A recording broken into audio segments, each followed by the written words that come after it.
Yo, yo, yo guys, what's up? Another day, another piyesa na naman tayo. Meron tayo ditong tropang CBR 650R na 2023 model. Lalagyan natin ng quick shifter. So, itong quick shifter niya.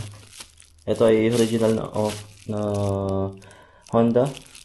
Original Honda na quick shifter. Ito yung mga kasama niya. Merong plastic tie, yung rod, mga bolts and nuts, tapos yung connector. Ayan. So dito natin kakabit yan. Papalitan natin to. Tatanggalin natin yung buo. So para magsimula, kailangan natin tanggalin yung upuan. Itong buong upuan. Tapos yung mga side panels magkabilaan. At itong cover niya dito sa susian. So, tanggalin muna natin. Tapos, makikita natin dito sa baba yung connector. So, plug and play lang to. Basic ikabit. Kailangan lang ng konting time. So, yun. Kalas tayo. Let's go!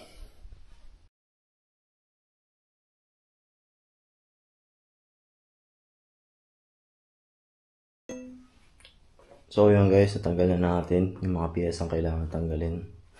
So, syempre yung upuan dito. Pagtanggal niya dito sa angkasan, sa upuan, meron siyang dalawang tornilyo, makikita nyo yung main seat. Yan lang. Ito yung main seat. Yan, meron siyang dalawang tornilyo.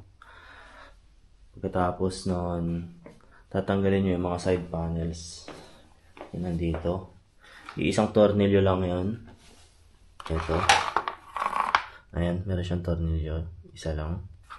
Tapos, kailangan lang persahin ng konti. Nakadikit siya. Ito, may mga velcro siya. Ayan.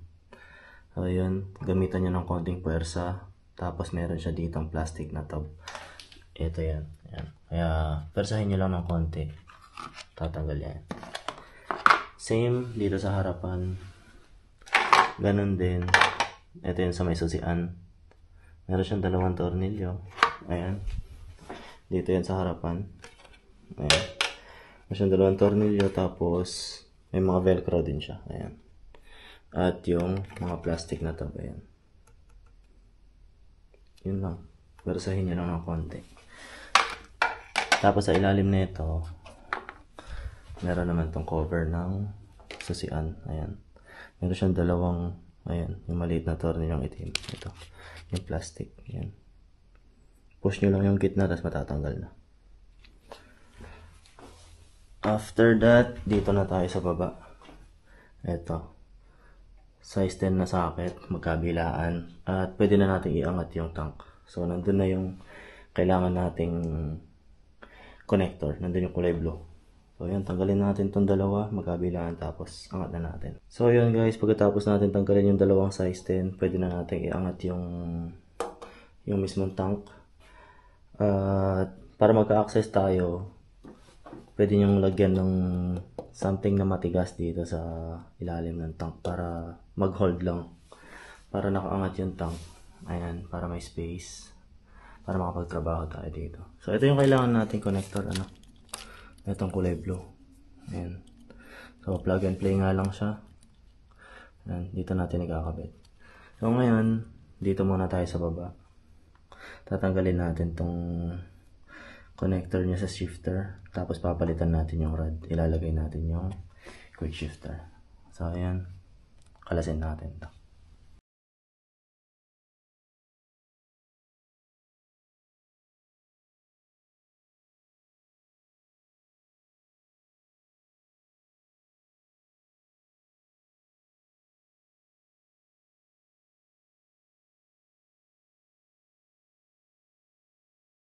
So guys, eto na siya pagka nakabit nyo.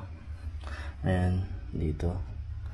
Tapos, ayan. Tapos yung wire, papadaanan nyo sa baba. Ayan, dito sa ibaba. Papasok nyo dito. Tapos, syempre may kasama siyang mga plastic ties. Ayan. Tatali na lang natin dito sa mga ibang wires. para malinis tignan.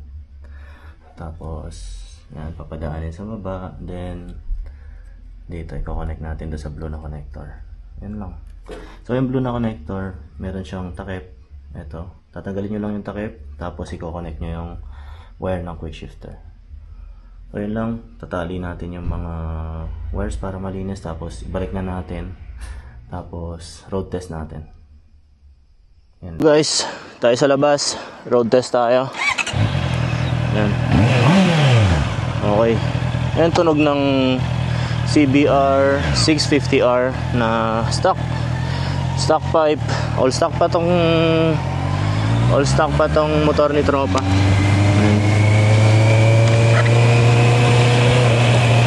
So summer dito, napakainit, kaya naka t-shirt lang tayo.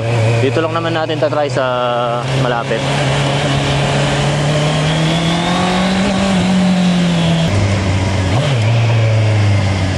So ang quick shifter na in-install natin ay isang original na Honda.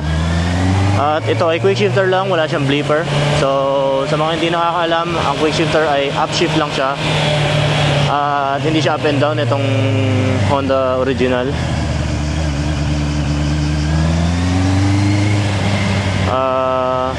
Ang quick shifter ay para siya sa mga tamad, ano? Para sa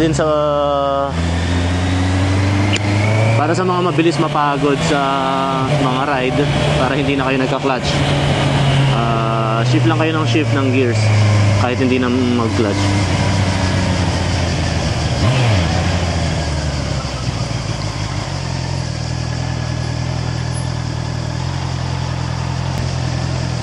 Okay, dito tayo sa stoplight, hintayin natin mag-green.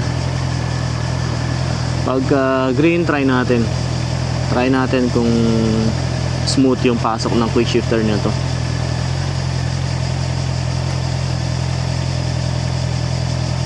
Okay, green light, let's go.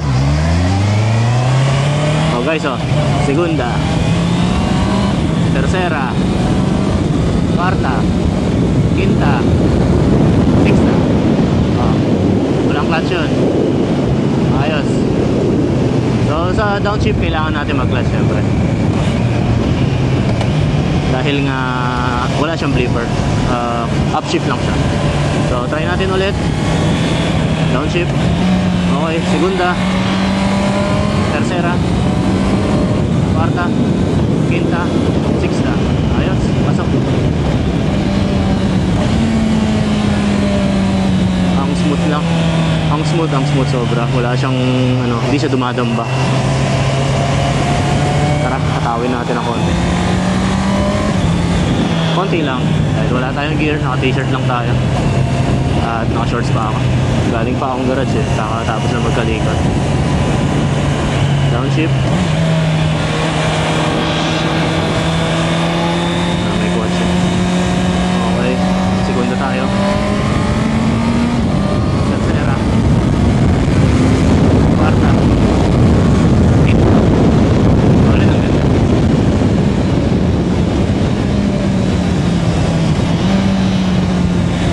Smooth, ganda ng pasok. May konting tamba, wala siya.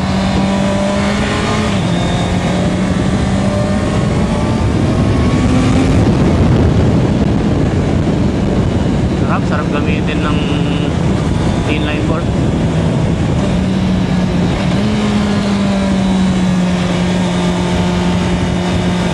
So pagka pinalitan pa ng aftermarket exhaust to, grabe, talagang screamer din. Alam nyo naman pagka mga Japanese bikes tapos inline 4, matic na yan.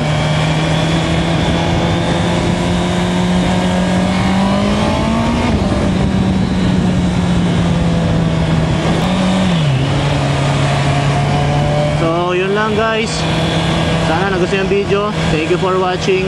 So see you sa next vlog. Ride safe palagi. Bomba.